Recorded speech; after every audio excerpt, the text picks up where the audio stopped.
చేయించలేనప్పుడు ఏమవుద్దంటే అది చాలా పెద్ద డ్యామేజ్ అయిపోద్ది. వీళ్ళిద్దరిలో ఎవరు బాధితుడు అని కానీ మనం చెప్పాలనుకుంటే బాధితుడు కోణంలో చూస్తే ఇద్దరు బాధితులుగానే కనిపిస్తున్నారు. వీళ్ళిద్దరిలో ఎవరు మోసగాళ్ళు అని చూస్తే ఆ యాంగిల్లో చూస్తే ఇద్దరు మోసగాళ్ళలా కనపడుతున్నారు. అయితే దీనికన్నా ముందు మీకు ఒక ఎగ్జాంపుల్ చూపిస్తాను. ఇదేమీ ఆషామాషి విషయం కాదండి. America president bill Clinton America ప్రెసిడెంట్గా ఉన్నప్పుడే మోనికా లూయిస్కి అని చెప్పి ఓ మంచితో ఎఫ్ఐఆర్ పెట్టుకున్నాడు మనోడు. ఎఫ్ఐఆర్ పెట్టుకుంటే అది అక్కడితో ఆగిపోలేదండి. అతని మీద అమెరికా అధ్యక్షుడి మీద అభిశంసన తీర్మానం చేసి మొత్తం అమెరికా ప్రజలందరికీ క్షమాపణ చెప్పాడు. నిజానికి మనం చెప్పుకుంటూ ఉంటామండి, మన భారతదేశం బంధాలకి విలువలకి పెద్దపీట, మనం చాలా గొప్పోళ్ళం. అవి అలాంటి తప్పుల విషయంలో ఇక్కడ మహాపతిరోధులు పుట్టిన దేశం ఇది, నో డౌట్. అందులో మహాపతిరోధులు పుట్టిన దేశం ఇది. ఇక్కడ భార్యాభర్తల బంధానికి ఎంతో గొప్ప విలువలు ఉన్నాయి, వంకాయలు ఉన్నాయని చెప్పుకుంటాం. కానీ నిజానికి ఆ ట్రెండ్ ఎప్పుడు మారిపోయింది. అమెరికాలో ఈరోజు ఈవిడితో ఉంటాడు, మరో రోజు మరొక ఆవిడతో ఉంటాడు, ఆ తర్వాత వాళ్ళ పిల్లలు వీళ్ళ పిల్లలు కలిపి అని చెప్పుకునేవాళ్ళు ఇంతకుముందు. కానీ అలాంటి అమెరికాలోనే చట్టాలు చాలా పటిష్టంగా ఉంటాయి అనడానికి అమెరికా అధ్యక్షుడు జస్ట్ అలాగా పులిహోర కలిపాడు. పులిహోర కలిపిన పాపానికి అమెరికా అధ్యక్షుడిని తీసి పక్కన పెట్టారు. అంతే తప్ప ఈ మన పార్టీ వాడు అమ్మో అమెరికా అధ్యక్షుడు ఇతను కవర్ చేసుకొస్తే మనకి ఏమైనా బెనిఫిట్ చేస్తాడని అనుకోలేదండి. మొత్తం అమెరికా ప్రజలందరూ రివర్స్ అయిపోయారు. ఇప్పటికి ఇంకా బిల్ క్లింటన్ మీద అది అలా వెనకాడుతూనే ఉంది. హిల్లరీ క్లింటన్ అని వాళ్ళ ఆవిడ కూడా మళ్ళీ పోటీ చేయడానికి వస్తే అప్పుడు కూడా ఈ మోనికా లూయిస్కి నిన్ను వేడని నేడని నేను అనుకున్నట్టు వాళ్ళ వెనకాల తిరిగింది. ఇది మామూలు విషయం కాదండి ఎఫ్ఐఆర్లు పెట్టుకోవడం అనేది. డొనాల్డ్ ట్రంప్ మనందరికీ బాగా తెలుసు, మన మామ. ఇప్పుడు దద్దలు ఆడుతున్నాడు మొత్తం ఇండియన్స్ నేటి మొత్తం ప్రపంచవ్యాప్తంగా ఉన్న వాళ్ళందరినీ. మనోడు కూడా ఎట్టుకున్నాడు పులిహోర కలిపాడు అలాగా పవర్న్ స్టార్తో. అది కూడా అతన్ని ఎలక్షన్లో ఓడించిందండి. అమెరికాలో ఇలా తిరగడం కామనరా, వేళ అలా ఉంటారు, ఎలా విడాకులు ఇస్తారో అలా చేసుకుంటారు అనుకుంటాం. కానీ అలాంటి దేశంలో కూడా ఎవడన్నా ఇలాంటి అక్రమ సంబంధం పెట్టుకుంటే అది అమెరికా అధ్యక్షుడైనా సరే డొక్క చింపి డోలు కడతామని వాళ్ళే చెప్పారు. చట్టాలు అంత పటిష్టంగా ఉన్నాయి అక్కడ.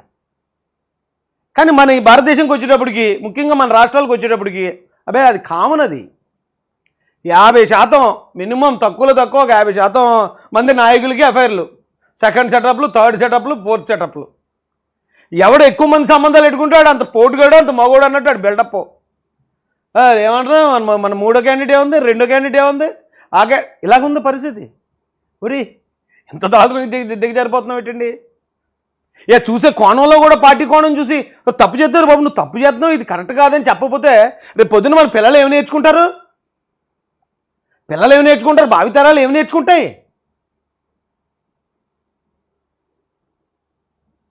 ఇప్పుడు నేను చెప్తాను చూడండి, ఎవరు చెప్పినా చెప్పకపోయినా నాకేం మొహం ఉండదు ఇలాంటి వాటిలో చెప్పడానికి. ఫస్ట్ మనం కిరణ్ రాయల్ గారి పాయింట్ ఆఫ్ వ్యూకి వద్దాం. మ్యాటర్ ఎప్పుడో పాతది, పాత మ్యాటర్ని ఇప్పుడు తీసుకొచ్చి ఇప్పుడు నాకు అంటగడుతున్నారు అన్నాడు ఆయన. 100% వాస్తవం. మ్యాటర్ ఎప్పుడో పాతదేది. అయితే రెండోది ఏమంటున్నాడు, నేను ఇవ్వాల్సిన డబ్బులు ఎప్పుడో ఇస్తాను, సెటిల్ చేసుకున్నాను, నేను ఇక వీడియోలు కూడా రికార్డ్ చేసుకున్నాను, అన్నీ నా దగ్గర ఆధారాలు అంటున్నాడు. అది కూడా వాస్తవమే, గతంలో జరిగింది సెటిల్మెంట్.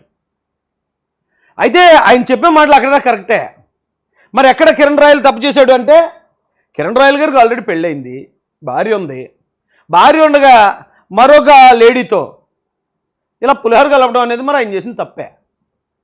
అయితే నేను ఒకనే చేశానా రాయేష్, ఇంకెవరు చేయలేదా అని ఆయన అడగొచ్చు. చాలామంది ఉన్నారు అలాంటి వాళ్ళు. దొరికేదాకా ప్రతి ఒక్కడు దొరే, దొరికాకే దొంగ. ఇప్పుడు ఈరోజు ఎవరైతే ఆయన విమర్శిస్తున్నారో, ఎవరైతే అతన్ని టార్గెట్ చేసి అలాగ చేస్తాడండి, సస్పెండ్ చేయాలండి, ఇమీడియట్ అండి అనేవాళ్ళలో కూడా 90% మందికి ఎఫ్ఐఆర్లు ఉంటాయి. ఏం డౌట్ లేదు అందులోని. అయితే చెప్తున్నాను కదండి, మన దేశంలో మన రాష్ట్రాల్లో దొరికేదాకా ప్రతి ఒక్కడు దొరే.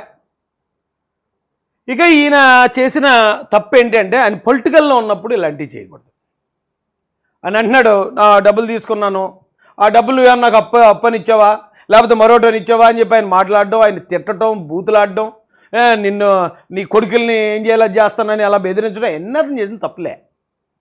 మార్ఫింగ్ ఏంటి? ఆ రోజున గోరంట్ల మాధవ్ వీడియో వచ్చింది, పొలమును అలచల్ చేసింది, మార్ఫింగ్ అన్నాడు అతను. మనం నమ్మేమా? అలాగే ఒకవేళ ఏమైనా మార్ఫింగ్ అంటే ఒకవేళ ఆయన చెప్పొచ్చు మార్ఫింగ్ అని, నమ్మడానికి ఎవరు సిద్ధంగా లేరు.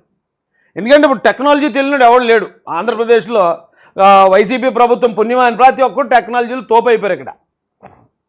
అక్కడ దాకా ఆయన తప్పు చేశాడు, డౌట్ లేదు. నేను ఇదే విషయం అంటే ఒక రకం చెప్పాలంటే కిరణ్ రాయల్ చాలా అదృష్టవంతుడు. కిరణ్ రాయల్ మీద అసలు యాక్చువల్గా రేప్ కేసు పెట్టాలి, ఫస్ట్ రేప్ కేసులే అయ్యి. ఎందుకంటే జానీ మాస్టర్ ఇష్యూని చూసాం, ఇలాంటి పరిచయం ఎప్పుడైతే చేయడంతో రేప్ కేసుగా మారిపోయింది అది. అలాగే ఆదిమూలం ఆయన ఎమ్మెల్యే ఆదిమూలం గారు, తెలుగుదేశం ఎమ్మెల్యే సస్పెండ్ అయ్యాడు ఆయనది కూడా పరిచయం, కానీ దాన్ని రేప్ కేసు కింద పెట్టారు. అసలు యాక్చువల్గా వెళ్తే పరిచయం జనరల్గా మరి ఈవిడికి ఇంకా ఆ స్థాయి పూర్తికి ఎవరు ఇవ్వలేనట్టు ఉంది, రేప్ కేసే పెట్టాలా. ఎందుకో మొత్తానికి డబ్బుల కేసు దాకా ఆవిడ మాట్లాడింది. ఓ రకం చెప్పాలంటే అక్కడ దాకా కిరణ్ రాయల్ గారు చాలా అదృష్టవంతుడు. మనం ఆయన చూసాం, జానీ మాస్టర్ని రేప్ కేసు అన్నారు. మళ్ళీ ఇప్పుడు కేసు కాదు, 16 సంవత్సరాల ఏజ్, 4 సంవత్సరాల కదా, అంటే అప్పుడు మైనర్గా ఉన్నప్పుడు మైనర్ రేప్ కేసు ఫోక్సో అన్నారు. పాప నరకం చూపించారు. అప్పుడు కూడా ఇదే చెప్పాను నేను, జానీ మాస్టర్ చేసిన తప్పు ఏదైనా ఉంటే ఆ పులిహోర కలపడమే తప్ప అక్కడ రేపు లేదు, మరొకటి లేదు.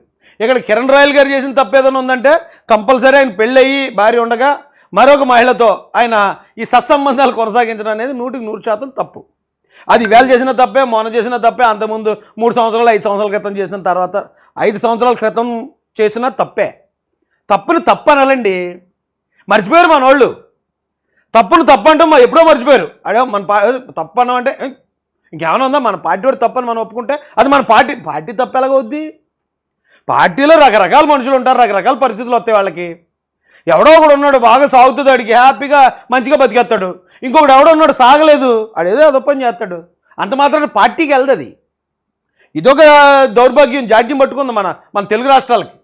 ఎవడన్నా కార్యకర్త తప్పు చేస్తే ఆ కార్యకర్త నాయకుడు ఫోటో యాడ్ చేసేసి ఈ తప్పు ఇంకా నాయకుడు చేసినట్టే. మరి ఇదేం దరిద్రం నాకు అర్థం కాదు.